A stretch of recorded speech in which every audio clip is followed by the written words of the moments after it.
You ever wake up feeling like your mind is already at war before the day even begins? Like there's this noise inside you that never shuts off? The thoughts, the worries, the endless what-ifs. Here's the truth. Peace isn't something you stumble upon. It's something you build.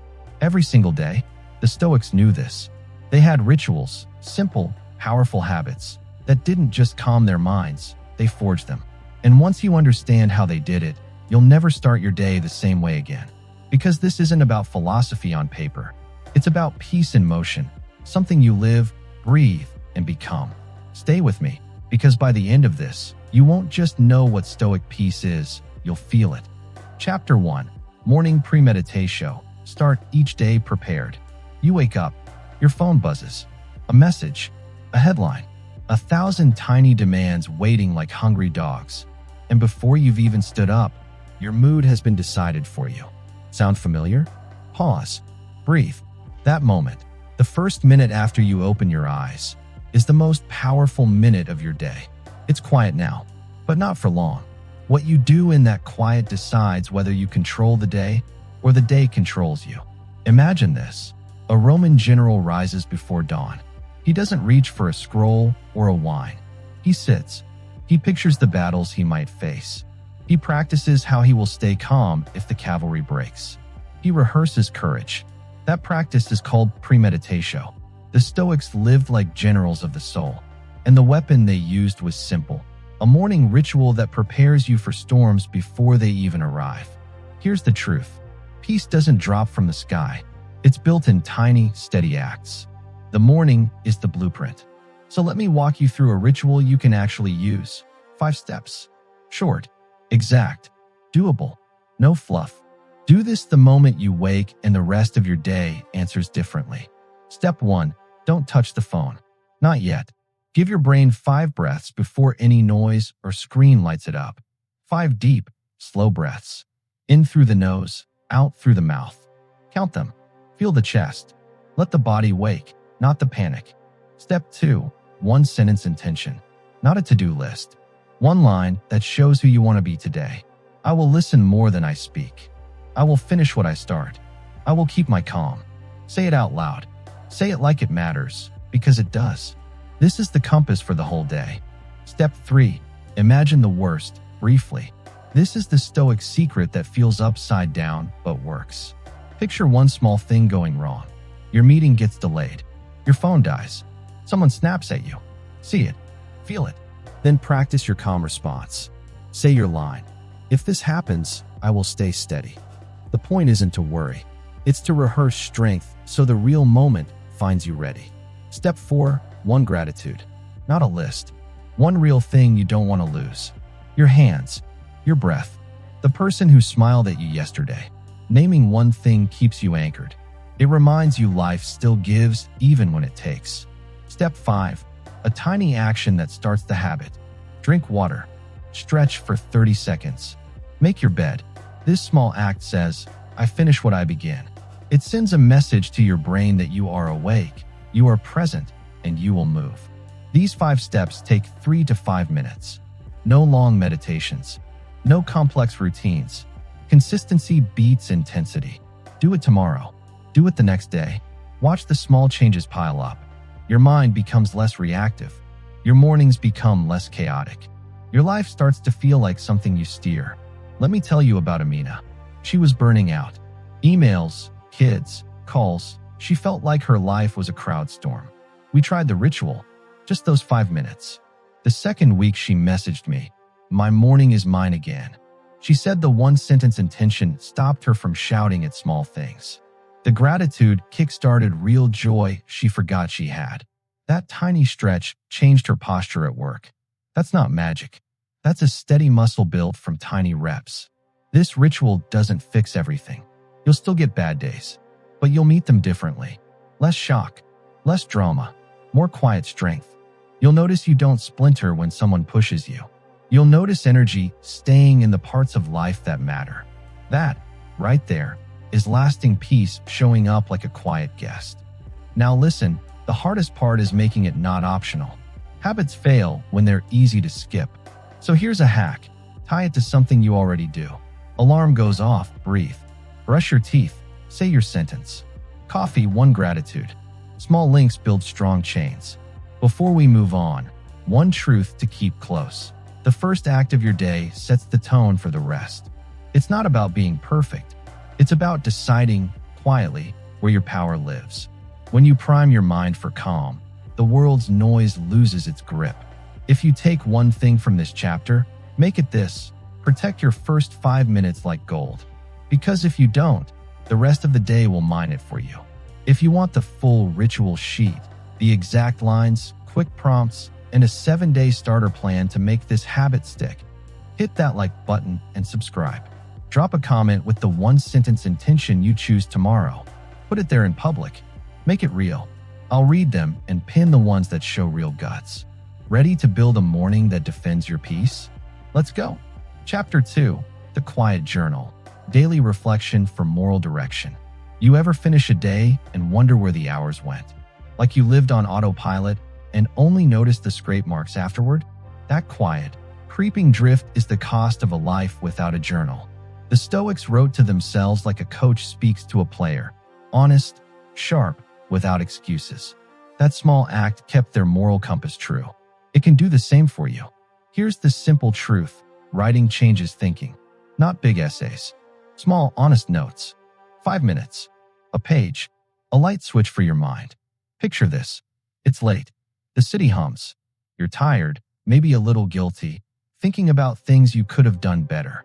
Instead of scrolling until sleep swallows you, you open a notebook. You write 3 lines. That's it. You close it. You sleep cleaner. That tiny ritual redirects the next day's choices. So let's make it usable. A quiet journal ritual you can actually keep. Step 1. Keep paper and a pen. No apps for this one. Paper slows the mind in the best way. Put it on your nightstand. If you skip it, the ritual dies. Step 2. 3 prompts. Every evening, answer just these. 1. What did I do well today? Name one small win. Don't cheat. Say the truth. 2. Where did I fall short? One thing you'd change. Not to shame, only to learn. 3. What will I do differently tomorrow? One tiny action. Keep your answers short. 1 sentence each. No overthinking. This is not therapy, it's training. Step 3. Sign it. A quick line. I will try again. Put the date. That little signature turns your notes into promises to yourself. Why these prompts? The first builds courage. The second builds honesty. The third builds direction. Together they make a loop. Notice, learn, act. Do this 5 nights and your choices stop being random. Let me tell you about Kofi. He ran a small cafe and felt like he was always firefighting. He started the journal on a dare. On day 3, he wrote, I yelled at a customer because I was tired. On day 4, I'll breathe first when annoyed. He kept the line. 2 weeks later, a regular said, you seem calmer. Kofi's staff noticed. His business stayed the same, but the energy changed. That's the quiet power of 1 sentence. A few tiny rules to keep it alive. No judgment. If you miss days, don't make drama. Start again. Keep it visible. If the notebook is hidden, life hides it too. Don't publish. This is for you. Honest writing is private, and so it stays real. If you want the exact journal template, I'll pin it in the comments. Use it for 7 days straight. If you do, screenshot your first entry and drop the line you wrote for, what will I do differently tomorrow? In the comments. I'll personally read and pin the ones I see real effort in. That small public move makes this habit sticky. Here's the kicker. The journal trains your inner voice to be clearer and kinder. When the world pulls you sideways, you'll find a steadier center. The voice in your head gets sharper. Decisions get lighter. Peace becomes less accidental and more planned. Ready for the next layer? In the next chapter, we'll build the habit that makes you pause before you react, so you don't give your power away in a single second. Stick around. This is where the real change starts. If this chapter helped, like the video and subscribe. Share 1 sentence you'd write tonight. Let's make the quiet journal a quiet revolution. Chapter 3. The pause before reaction. Mastering immediate judgment. You know that split second when someone cuts you off, when a message lands like a slap, or when someone says something that lights you up? That single second decides everything. In one breath, you can lose your cool, or in one breath, you can keep it and change the whole day. Picture two people, same morning, same insult, same rush hour. One of them snaps back without thinking. Anger explodes. The rest of the day is ruined. The other one freezes for a moment, breathes, answers steady. The insult slides off. Life keeps going. Which person sounds like someone you want to be? This pause is the secret the Stoics used. They called it control over judgment. They knew the world will always throw sparks. You choose whether you let them burn you. Here's a simple method that really works. I keep it short so you do it when it matters. Step 1, see it. Notice the trigger. Feel the heat in your chest, the quick breath, the tight jaw. That first noticing is already power. It tells you something is happening. Step 2, name it. Say one word out loud or in your head. Anger, hurt, rush. Naming drops the drama. It tells your brain this is a feeling, not the whole story. Step 3, breathe 3 slow breaths. In through the nose, out through the mouth. Don't overthink the count. Just breathe enough to slow the reflex. That little gap gives your thinking a second to come back. Step 4, ask one question. What would help now? Not why did they do this? Not how will I get them back? Just what helps now? The answer is almost always simpler than the reaction you first wanted. Do these 4 things and you turn a wild reflex into a choice. You stop being controlled. You start being steady. Let me tell you about Alma. She had this problem at work. Every time her manager criticized her in front of the team, she would flare up. She would say things she later regretted. One quick pause practice changed that. She started naming the feeling, took a breath, then asked, "What helps now?" She would then say, "Thank you for the feedback. I'll check that." The team stopped bracing for a fight. Her boss started talking differently. It wasn't magic. It was one small pause repeated until it became a new habit. Here are 3 tiny drills you can do today. Drill 1, the door drill. Every time you enter a room, pause and take one breath. Train your body to pause naturally. Drill 2, the notification pause. When your phone pings, wait 2 full breaths before you look. That break keeps your mood from being hijacked. Drill 3, the mirror script. Look in the mirror for 10 seconds and say your line, "I choose calm." Do it for 1 week and see how many fights you avoid. Why this works is simple. Reaction is fast and loud. Response is quiet and strong. The pause gives your brain space to choose the stronger fuel, not the loud one. A tiny warning. This isn't about stuffing emotions. It's about choosing how to act on them. You still feel. You just don't hand over control. So here's a quick challenge. For the next 7 days, pick one trigger, a notification, a door, or a person, and use the see, name, breathe, ask method. Write one sentence about what happened each day. Share that sentence in the comments. I'll read and pin the ones that show real effort. If this chapter helped you keep a moment and not lose a day, hit like. If you want the full 21-day pause plan, the exact prompts and daily drills, subscribe and turn on notifications. Drop your pause phrase below. Mine is simple, not now. Respond. What's yours? Keep the gap. Own the moment. The small pause builds a life that bends less and stands firmer.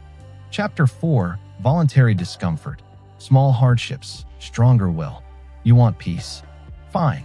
But peace that lasts won't come from soft living. It comes from training. The Stoics didn't hide from hardship. They practiced it. They stepped into small discomfort on purpose so they wouldn't be crushed by the big stuff later. That's the secret. Voluntary hardship makes fear smaller and choice stronger. Think of it like a muscle. You don't lift a car on day 1. You add small weights until your body can handle heavy loads. The same with willpower. Small, chosen hardships build a stronger you. Picture this. A man named Kwame wakes up at 5 a.m. Not because he must, because he chose to. He takes a cold shower, skips sugar at breakfast, and walks to work instead of driving. At first it's annoying. By week 2, he notices something odd. When his boss yells, he doesn't tighten. When his phone dies, he doesn't panic. Little shocks stop feeling like big disasters. He trained his tolerance, step by step. Here's why it works. When you choose hardship, you steal fear's surprise. You prove to yourself that you can handle discomfort and still keep your values. that proof becomes a habit, and habits change who you are. So let me give you a simple, practical plan. Pick 1 or 2 practices below. Start small. Do them for 7 days. See how you feel. If you like it, keep going.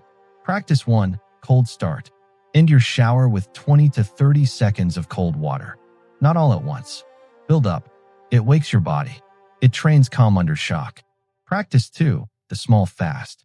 Skip 1 snack or delay breakfast by an hour. Fasting makes your desires quieter. It shows you that hunger is temporary, not urgent. Practice 3, phone out, life in. For 1 hour each day, no social apps. Leave the phone in another room. Use the hour to read, walk, or talk. The discomfort of missing noise teaches attention. Practice 4, the do it now rule. When a small task takes under 2 minutes, do it immediately. Make a bed. Wash a dish. Those tiny completions build a finish first attitude. Practice 5, the voluntary rejection. Once a week, say no to something comfortable. Decline the easy route. Take a harder path that matches your values. A quick story. Fatima was always clinging to comfort. She picked the phone fast, bought the quick fix, avoided cold rooms. She tried the 7-day challenge. On day 3, she hated a cold shower. On day 7, she felt alive. She kept doing it. Months later, she told me, "I stopped being scared of small discomforts. I can face bigger ones." That's the compound interest of tiny hardships. Safety note, don't be reckless. If a practice hurts your body or mind, stop. Voluntary discomfort is not danger. It is a measured, chosen test. Here are 2 tiny rules to make this stick. Keep it small. If you overdo, you quit. Pick tiny, repeatable acts. Make it daily or scheduled. Consistency builds the muscle. Now a challenge. Pick 1 practice for the next 7 days.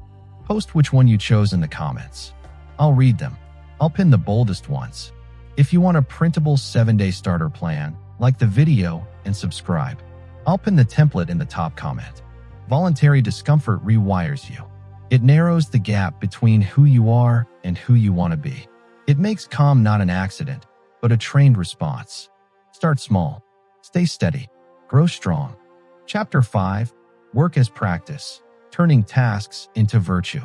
You ever feel like work is just a list of things to survive? Like jobs, chores, emails. They steal your energy instead of giving it meaning? What if I told you those exact same tasks are the gym for your character? The Stoics treated work as practice. Not luck, not punishment, practice. Small acts done well, again and again, shape who you become. Picture Kojo. He runs a tiny carpentry shop. He cuts the same boards every day. For a long time it felt routine, dull. Then he started a small change. Before each piece, he would touch the wood and say quietly, "Make this right." He stopped rushing. He checked the grain, smoothed an edge, took 1 extra minute to sand. Customers noticed. His work looked different. The price didn't change much, but his calm did. Kojo's shop didn't become luckier, it became steadier. That's the thing. When you treat tasks like practice, you get 3 things: focus, pride, and a quieter mind. Here's how to make that shift without drama. First, set the tiny standard. Before you start, say 1 short aim. I will do this carefully. Not poetic, just clear. It's a small vow. It turns a boring task into a promise. Second, turn 1 task into a skill session. Pick 1 small part to improve each day. If you edit videos, make today about perfect cuts. If you wash dishes, make today about silence and steady hands. 1 small improvement a day leads to real growth. Third, use the ritual start. Take 1 breath. Align your hands. Look at what you will do. That little pause moves you from autopilot to attention. It costs 5 seconds and saves hours of sloppy work. Fourth, keep a finish mark. When a task is done, do 1 tiny closing action. Close a notebook. Take a step back. Sign your name in your head. This signals completion. Your brain learns that you finish what you start. Fifth, attach meaning. Ask, who benefits if I do this well? Say a name. Imagine the person receiving your work. Doing a job for someone, even if unseen, turns a chore into an offering. Let me give you 3 simple drills you can try tomorrow. Drill 1, the 1 thing sharpen. Pick the smallest part of your job and practice it for 5 minutes without distractions. Same piece, small focus. Do this 3 times a week. Drill 2, the quiet finish. After you finish a task, stand for 10 seconds and notice one thing done well. This trains pride without arrogance. Drill 3, the purpose name. Before starting, name who benefits. Say it aloud. It pulls your attention out of selfish noise and gives the work weight. A short story, ESI was an office manager. She felt like a cog. After she started the one thing sharpen, focusing on crafting clearer emails, her inbox dropped. People stopped asking follow-ups and meetings shortened. She felt less busy and more effective. Her calm spread. Work became less a drain and more a place she practiced clarity. Remember, this is not about perfection. It's about steady improvement and honest presence. The Stoics didn't seek praise, they sought better habits. They saw each small task as training for patience, honesty, courage, or discipline. When you treat work like practice, you stop being a victim of your to-do list. You become the person who handles it. Now a quick challenge. Pick one task you dread and turn it into practice for the next 7 days. Pick your tiny aim and post it in the comments. I'll read them and pin the ones that show real grit. If you want the simple printable checklist that maps the 5 steps and 3 drills, hit like and subscribe. I'll drop it in the top comment. Do the work, not because you must, but because you choose to become better at living. That's where lasting peace starts, in how you show up for the small things. Chapter 6, The Art of Letting Go, Rituals for Healthy Detachment. There's a quiet thief that lives inside most of us. It sits on small things. It sits on big things. It steals your sleep, your focus, your joy. The thief's name is holding on. Holding on to what you cannot change. Holding on to what you think defines you. Letting go is the tool the Stoics used to stop that thief. Picture Nana. She kept replaying a breakup in her head. She rehearsed the words she wished she had said. She checked his profile every day. Her chest felt tight. Life felt smaller. One night, she tried a simple ritual. 10 minutes. One small action. 2 weeks later, she stopped the midnight searches. She slept. She smiled. That little ritual did not erase the past, but it gave her back the present. Letting go is not giving up. It's not pretending something didn't hurt. It means choosing peace over replay. It means freeing your energy for what you can shape. Here are 5 clear rituals you can use. Short, practical, repeatable. Ritual 1. Name it, then unhand it. Write the thing down. 1 line. The person, the fear, the memory. Under it write, "This is not mine to steer." Fold the paper. Put it in a jar. Seeing it move from head to jar helps the brain see it as a thing, not you. Ritual 2. The 2-minute release. Stand. Close your fists tight for 10 seconds. Breathe in. Now open your hands and drop them. Say aloud, "I let this go." Do it again. The body remembers the release faster than the mind. Ritual 3. Ask the 2 questions. Is this in my control? Is this helpful right now? If the answer is no and no, practice letting go. Say it simply, "Not mine, not helpful." Repeat until it feels normal. Ritual 4. The unsent letter. Write to the person or situation with no edits. Pour the anger, the sadness, the truth. Read it once, then destroy it, delete it, tear it, burn it safely. The goal is release, not reply. Ritual 5. Replace the space. After you let go, do one small kind act for yourself or someone else. Take a 10-minute walk. Call a friend. Read 1 page of a book. Filling the place you freed keeps you from grabbing at old pain. A few rules that matter. Do these in private. Letting go is honest work, not performance. Keep it small first. Big rituals scare you out of starting. Repeat daily or when the feeling returns. Letting go is a habit, not a single victory. Back to Nana. She did the jar ritual every evening for a week. She wrote once. She opened her hands. She asked the 2 questions before checking his page. After a month, she had more time and less hunger for the past. She didn't stop caring. She stopped giving the past power. Now a short challenge. Tonight, pick 1 small thing to release. Use the 2-minute release. Then write 1 line about how you feel. Drop that line in the comments. I'll read them. I'll pin the ones that show real courage, and I'll put a printable let go checklist in the top comment you can use every day. If you want peace that lasts, learn the art of letting go. Small rituals, repeated, they turn what used to steal your life into what grows it. Chapter 7. Guarding Attention. Rituals to reclaim your time. Your attention is the quiet thief of your life. One scroll, one ping, 3 hours gone. No drama, no crash, just empty time you'll never get back. Think about y'all. He starts the day with a plan. Write, call his mom, finish a video. By noon he's trapped in chat threads, ads, and 3 different tabs. He feels tired, useless, like the day happened to him. He thought he needed more willpower. He didn't. He needed a ritual to guard his attention. Guarding attention is not about willpower alone. It's about structure. The Stoics treated the mind like a garden. You close the gate, pull the weeds, plant one seed at a time. Small fences keep the rabbits out. Here are simple rituals you can use today. Short, clear, repeatable. Ritual 1, the attention audit. For one day, write down what takes your attention every hour. Phone, news, emails, people, worries. No judgment, just note it. When you see the pattern, you can choose what stays. Ritual 2, the sacred block. Reserve one solid block of time each day for your best work. No apps, no interruptions. Start with 25 minutes. Build to an hour. Protect that block like an appointment with your future self.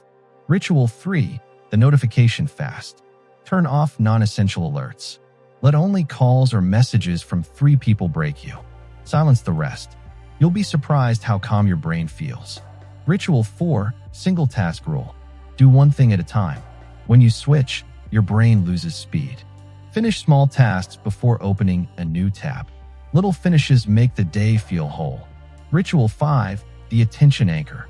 Choose a short phrase to pull you back when your mind wanders. Mine is, where is this helping?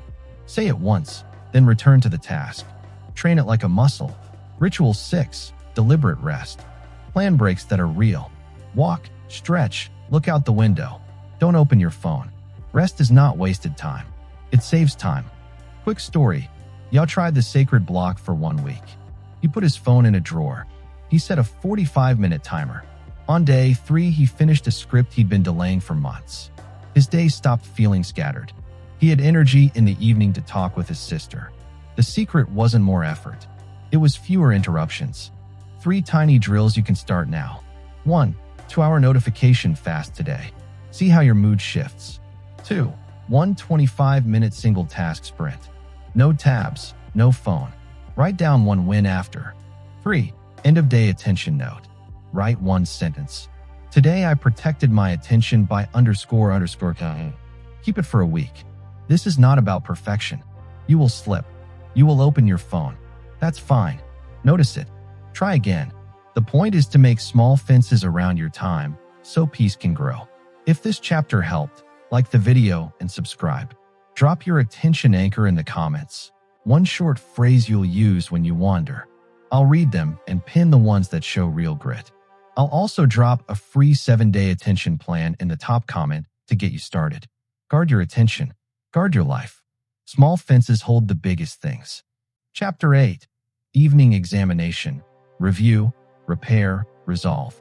You lie in bed and the day keeps playing like a broken song. Things you said, things you didn't. Missed chances, tiny wins you forgot. That noise steals tomorrow's sleep. The Stoics had a fix. A short night ritual that cleans the mind and sharpens the heart. They called it the evening examination. It's a few minutes. It stops small regrets from becoming big ghosts. Imagine this. A captain checks the ship every night. He doesn't wait for a storm. He looks for leaks, tightens a rope, makes a plan. The evening exam is the same. You check your inner ship. You find the leaks. You patch them before they wreck your morning. Here's a simple exam you can do in 5 minutes. No pressure, no guilt, just honest repair. Step 1. Sit or lie quietly. Breathe twice. Let the noise fade. Step 2. Ask 3 short questions. 1-sentence answers are perfect. 1. What went well today? Name one real thing. 2. What went wrong? One thing you can control next time. 3. What will I do differently tomorrow? One small action. Keep the answers short. Don't write a novel. This is not therapy. This is a training loop. The first question trains gratitude. The second trains honesty. The third trains action. Step 3. Repair the edges. If the second answer is something you can fix now, do a tiny repair. Send a short apology text. Return a call. Fix a small mistake. The repair can be 2 minutes. It prevents guilt from camping in your chest. Step 4. Resolve the next day. Pick one clear focus for tomorrow. Say it out loud. Tomorrow I will. Say it like a promise to yourself. Why this works? Small nightly checks stop small things from growing. They turn replay into improvement. They make you less surprised by yourself. Let me tell you about Seneca. She was stressed about work and family. She kept stewing. Nights were loud. We tried the evening exam. She wrote down one small win, one short repair, one action for tomorrow. The first week, she slept better. By week 3, she noticed fewer repeated mistakes. Her mind was quieter because she was finishing the day honestly. 3 tiny rules to keep it clean. Keep it short. If it takes longer than 5 minutes, you're overworking it. Be kind. The aim is learning, not self-flagellation. Do the repair when you can. Fixing small things changes the next day's tone. A quick drill you can start tonight. Do the 3-question exam, and then write one sentence you'll use as your morning intention. Put it on your phone lock screen or sticky note. That link between night and morning is powerful. Now a small challenge. For 7 nights, do the exam. Screenshot the one-line action you choose for tomorrow on day 1 and drop it in the comments. I'll read them. I'll pin the ones that show real honesty. If you want, hit like and subscribe, and I'll add a printable 3-question sheet in the top comment so you can start tonight. Finish the day clean. Repair the small things. Resolve one clear action for tomorrow. Do that and you'll wake with less drag and more direction. Peace grows in those tiny, honest endings. Chapter 9. Practice in community. Conversations, counsel, service. You think peace is private, but it's not. Real peace is grown where people meet. Alone you can build habits. Together you sharpen them. The Stoics talked to friends. They argued, corrected, and served. That's the secret. Community turns quiet practice into real change. Picture this. ESI felt stuck. Her routines worked, but stress kept coming back. She invited 3 friends for a coffee once a week. They agreed on one rule. Speak honestly, listen twice as much. After a month, ESI said she felt lighter. Not because someone fixed her, because the circle held her. The circle taught her how to stay honest and calm in real life. Community does 3 things for you. It shows blind spots, it reflects courage, and it gives purpose. But you need simple rituals to make it work. Otherwise, it becomes gossip or a therapy shop. Here are clear rituals you can use tomorrow. Ritual 1, the weekly check-in. Pick one short meeting each week, 15 to 30 minutes. Everyone answers 3 lines. 1 win, 1 struggle, 1 small step for next week. No long stories. No advice unless asked. This keeps learning fast and focused. Ritual 2, the listening rule. When someone speaks, listen to understand. No fixing, no interrupting. After they finish, repeat one sentence you heard. Then ask, what would help most? This teaches you to slow down and respect other people's inner world. It also trains your calm. Ritual 3, the mentor minute. Find one person who's ahead in something you want. Ask one short question each month. What one habit changed everything for you? Keep it simple. Mentors give road signs. You still walk the road. Ritual 4, the service loop. Once a week, do one small act of service for someone you don't know. Carry a bag for a neighbor. Teach a child one skill. Give time, not praise. Service pulls your attention out of worry and into usefulness. That builds peace fast. Ritual 5, the feedback promise. Agree on how to give feedback. Use kind truth. Keep it specific.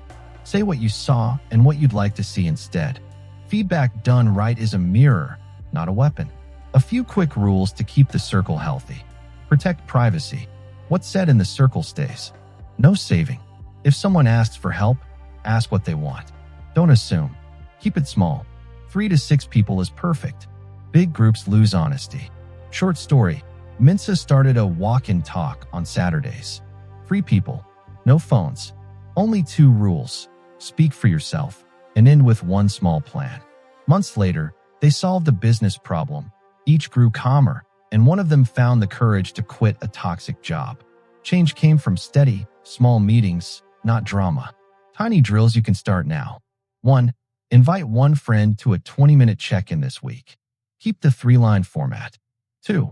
Practice the listening rule in your next conversation. Repeat one sentence back. 3. Do one small act of service before Sunday and notice how you feel. Here's the challenge for this video. Pick one person you trust and schedule a 20-minute check-in. Write their name in the comments. I'll read them, and I'll pin a few that show real courage. If you want the simple meeting script, the 3 lines, the listening prompt, and the feedback template, like the video and subscribe. I'll drop the printable in the top comment. Peace is a private skill, but it gets real in public. Start a small circle. Meet honestly. Serve quietly. Watch your calm grow louder than the noise. Chapter 10. The body's discipline, breath, movement, and rest. Your head can't hold peace if your body is loud. Tired muscles, shallow breath, bad sleep. They pull at the mind like anchors. The Stoics knew this. They cared for the body as the base for a calm life. If you want lasting peace, train the body like you train a skill. Picture Amara. She woke up tense. Her chest felt tight all day. She tried thinking her way out of it. That did not work. Then she learned 3 small habits: a breathing stop, a short movement routine, and a sleep rule. Nothing dramatic, just tiny acts repeated. After 2 weeks, she slept deeper. She snapped less. She felt safer in her own skin. That change came from the body, not the head. We'll use 3 pillars: breath, movement, rest. Each has simple rituals you can do now. No gym, no long practice. Short, repeatable things you can keep. Pillar 1, breath, the quick reset. Breath changes the nervous system fast. Here's a simple drill you can do anywhere. Box breath, 4 counts. Breathe in for 4. Hold for 4. Breathe out for 4. Hold for 4. Repeat for 1 minute. If 4 is hard, start with 3. Keep it gentle. Don't strain. The goal is steady, slow breath. Do this before a meeting, after a fight, or when your mind races. 1 minute calms the body. 3 minutes change your day. Pillar 2, movement. Tiny rituals that add up. You don't need an hour. You need movement that wakes the body and clears the mind. Morning loosen, 2 minutes. Stand tall. Roll your shoulders back. Bend to touch your toes slowly. Stand and stretch your arms overhead. Move with care. This wakes the spine and sets posture. Midday walk. 15 minutes if you can, 5 if you can't. Leave the screen. Walk without music for part of the walk. Notice your steps. This breaks the loop of stress and refreshes focus. Evening release. 3 quick moves. Lay on your back. Pull knees to chest. Twist gently side to side. Breathe long. This loosens the body and tells your brain night is coming. Pillar 3, rest. Sleep with rules that work. Good sleep makes everything easier. Start with 2 habits. Sleep window, same time each night. Go to bed and wake up within the same 1-hour window. Your body loves routine. Wind down, 30 minutes before bed. No bright screens. Dim the lights. Do a small habit. Read 1 page, stretch, or do box breath for 2 minutes. This tells your brain to slow down. 2 safety notes. If you have breathing problems, check with a doctor before doing breath holds. If any movement hurts, stop and use gentler motions. 3 tiny drills to try today. Do 1 minute of box breath right now. Take a 5-minute no-phone walk this afternoon. Turn off screens 30 minutes before bed tonight. Why this matters? The body is not separate from calm. Small physical habits shape your emotions. Make the body quiet and the mind follows. If this helped you, do 1 small thing now. Try the box breath for 1 minute. If you felt a change, like the video and subscribe. Drop a quick comment, box done, or share your favorite tiny ritual. Let others find a simple way back to peace. Peace isn't something you find. It's something you build, 1 quiet habit at a time. Morning stillness, honest reflection, steady breath, small acts of courage. That's the Stoic way. That's how you turn chaos into calm and noise into meaning. If this video spoke to you, take one small step, start today. And if you want to keep growing with us, hit like, subscribe, and share this with someone who needs peace more than perfection. Until next time, stay grounded, stay present, and remember, virtue over chaos. Always.